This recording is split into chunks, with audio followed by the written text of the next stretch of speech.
नमस्ते। तो हमारा आज का टॉपिक है वोकैबुलरी। तो आज मैं आपको वोकैबुलरी के ऐसे वर्ड्स बताऊंगा जो बहुत लोगों को पता होते हैं पर उन्हें उनकी मीनिंग नहीं पता होती, और बहुत लोगों को पता नहीं होते हैं। तो आज मैं उन्हें ये वर्ड्स बताऊंगा और ये वर्ड्स आपको डिक्शनरी में मिल जाते हैं, पर मैं आपको अच्छे से एक्सप्लेन करूंगा। तो मैं आपको फर्स्ट ये सारे वर्ड्स रीड करके बताता हूँ। Vanish, banish, rebel, rebel, migrate, immigrate, expedite, repatriate और immigrate। तो ये मैं आपको ये 3 वर्ड्स समझाऊंगा अभी। banish, vanish और rebel।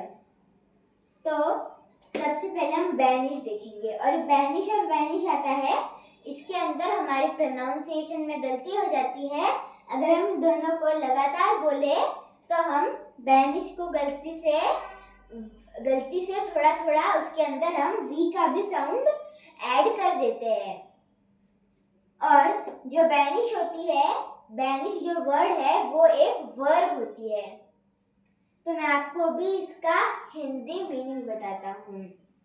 वो है निर्वासित करना, देश निकाला देना।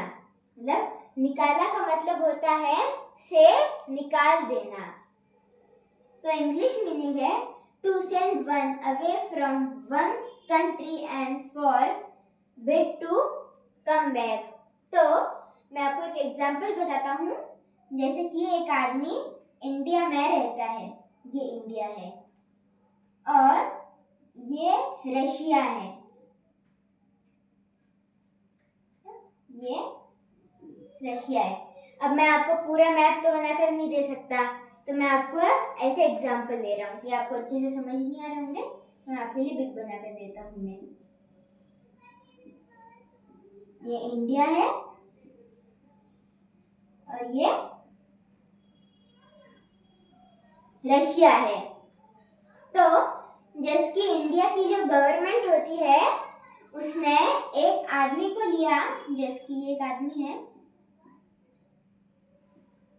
और इस आदमी को उन्होंने यहाँ से रशिया भेज दिया, और रशिया से उन्होंने उसे वापस बुला लिया। तो उसे हम कहते हैं बैनिश। मतलब ये आदमी इंडिया से रशिया गया, मतलब इंडिया की गवर्नमेंट ने उसे रशिया भेजा, रशिया से इंडिया आ गया। आई होप आपको बैनिश अच्छे से समझ आ गया होगा। तो हम बढ़ते हैं वैनिश की तरफ। अब वैनिश का मीनिंग तो बहुत सारे लोगों को पता होता है। तो फर्स्ट हम इसकी हिंदी मीनिंग देख लेते हैं। और वैनिश भी एक वर्ब होती है। तो इसकी मीनिंग है एकाएक गायब हो जाना, ओझल हो जाना। तो अगर कोई आदमी अचानक से डिसअपियर हो गया, मतलब जैसे कि अब मैं आपको ऐसे पढ़ा रहा हूँ और मैं अचानक से ऐसे गायब हो गया, मतलब मैं वैनिश हो गया था अभी, तो उसे हम वैनिश कहते हैं। तो vanish to disappear suddenly and surprisingly, मतलब अचानक से। जैसे कि मैं कोई रेस्टोरेंट गया, मैंने वहाँ अच्छे से खाना खाया और मैंने देखा कि मैं कहते पैसे लाना तो भूल गया। फिर मैं एकदम वैनिश हुआ, घर गया, मैंने कहते पैसे लिए और वापस आ गया, और होटल में मैंने बिल पे कर दिया। तो उसे कहते हैं वैनिश, मतलब एक जगह से अचानक से गायब हो जाना। ये वैनिश हमारा इंडिया का डिटर्जेंट पाउडर भी है। वैनिश मतलब वो जो कपड़ों पर दाग होता है उसे भी वो वैनिश कर देता है। तो आता है रिबेल। रिबेल भी एक वर्ब होती है। तो रिबेल की हिंदी मीनिंग होती है विथड्रॉ करना। English meaning to fight against the government, मतलब जो गवर्नमेंट होती है उसके सामने लड़ना। मतलब अगर गवर्नमेंट ने कुछ गलत कदम उठाया तो हम उनके आगे जो हाथ उठाते हैं तो उसे कहते हैं हम रिबल। रिबल का एक और मीनिंग होता है वो होता है अवमानना करना, to refuse to obey rules orders. तो अब गवर्नमेंट के साथ आपकी फाइट हो गई तो आप रूल्स और उनके ऑर्डर फॉलो क्यों करोगे? जैसे कि गवर्नमेंट ने कोई चीज बैन कर दी, अगर आपने उस चीज को बाय करा तो मतलब वो रूल्स और ऑर्डर्स को डिसओबे करना हुआ। तो हमने अभी पढ़े थे वैनिश, बैनिश और रिबेल। ये मैंने आपको अच्छे से एक्सप्लेन करे थे और अब मैं आपको एक्सप्लेन करूंगा रिबेल, प्रोलिक और एमिग्रेट। तो सबसे पहले आता है हमारा रिबेल। ये भी एक वर्ब भी होती है। रिबेल का मतलब होता है आमोद प्रमोद करना, मतलब नाचना, खाना, पीने में समय बिताना।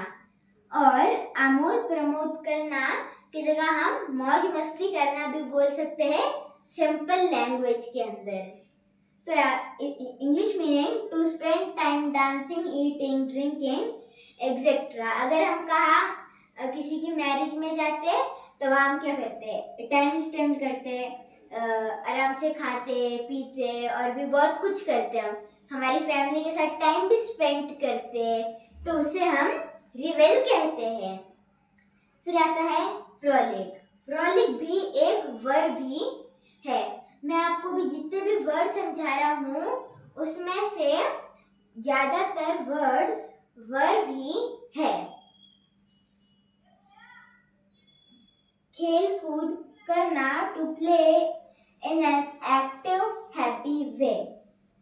तो फ्रॉलिक का मतलब होता है खेलना कूदना एकदम एक्टिव होकर, मतलब आप एकदम स्ट्रॉन्ग हो, बिल्कुल वीक नहीं हो और एकदम खुशी के साथ।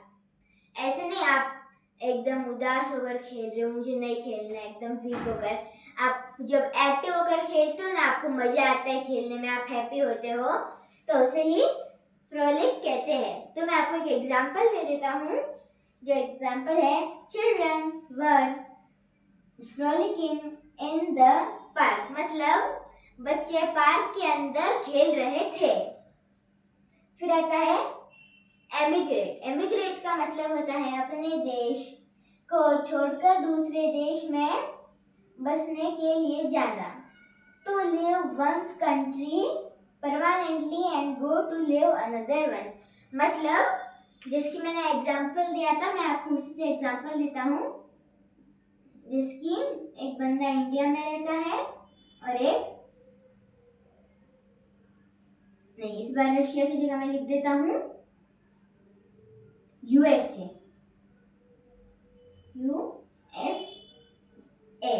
तो जिसकी इंडिया का एक बंदा यूएसए के अंदर शिफ्ट हो गया, मतलब वो भी यूएसए के अंदर ही रहेगा फुल टाइम, अपनी पूरी जिंदगी यूएसए में ही बिताएगा, तो उसे कहते हैं एमिग्रेट। मतलब कौन सी भी कंट्री में कोई जहाँ वो बॉर्न हुआ है वहां से कोई दूसरी कंट्री में जाकर परमानेंटली जीना, मतलब वहां ही बस जाना, तो उसे कहते हैं हम एमिग्रेट।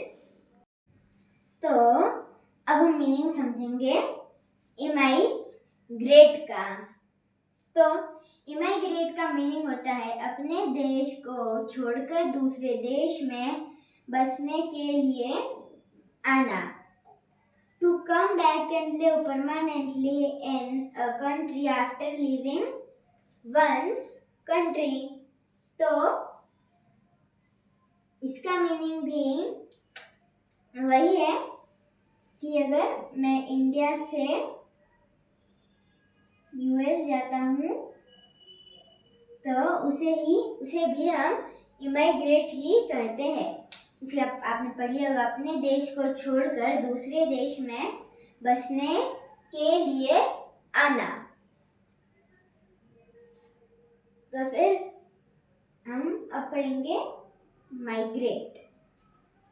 माइग्रेट मतलब पलायन करना। तो उसके 2 पॉइंट्स होते हैं। फर्स्ट होता है ऑफ बर्ड्स या फिर एनिमल्स। तो फर्स्ट हिंदी में समझते हैं, भोजन की तलाश में मौसम के अनुसार एक स्थान से दूसरे स्थान में जाना। To move from one part to another according to the season in the search of food। तो मैं इस एग्जाम्पल के लिए आपको एक और एग्जाम्पल बताता हूँ। जैसे कि मैं हूँ अभी यूपी के अंदर और यहाँ है राजस्थान।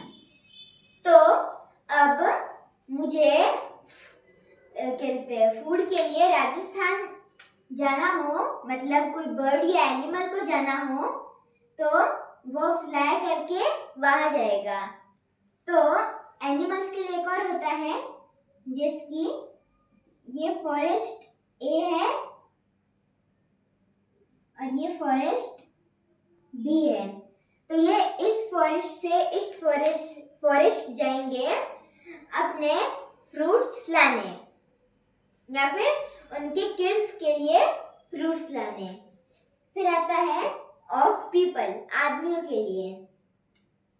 एक कस्बे, देश आदि से निकलकर दूसरे शहर में जाकर रहना या काम। To move one town, country, etc. to go and live या फिर वर्क, मतलब आप काम करोगे या फिर रहोगे। जैसे मैंने आपको यह एग्जांपल दिया था, जैसे कि यूपी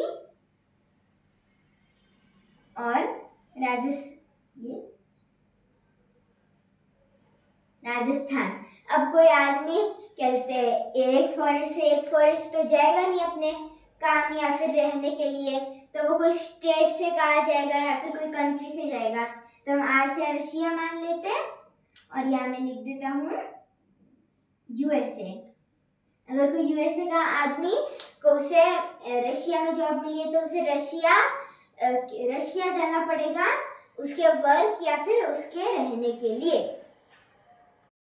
तो गाइस, आई होप आप सबको जो मैंने आपको कॉन्सेप्ट समझाया आपको समझ आ गया होगा, और मैंने आपको यहाँ जितने भी यहाँ टॉपिक लिख कर दिए हैं आप उनकी प्रैक्टिस ज़रूर करना, और इस वीडियो को लाइक करना, लाइक के बटन को ऐसे दबा देना और सब्सक्राइब के बटन को भी वैसे दबाना और एक अच्छा सा कमेंट करना। तो अब मिलेंगे आपको अगले वीडियो में, तब तक के लिए bye. Like, subscribe and share.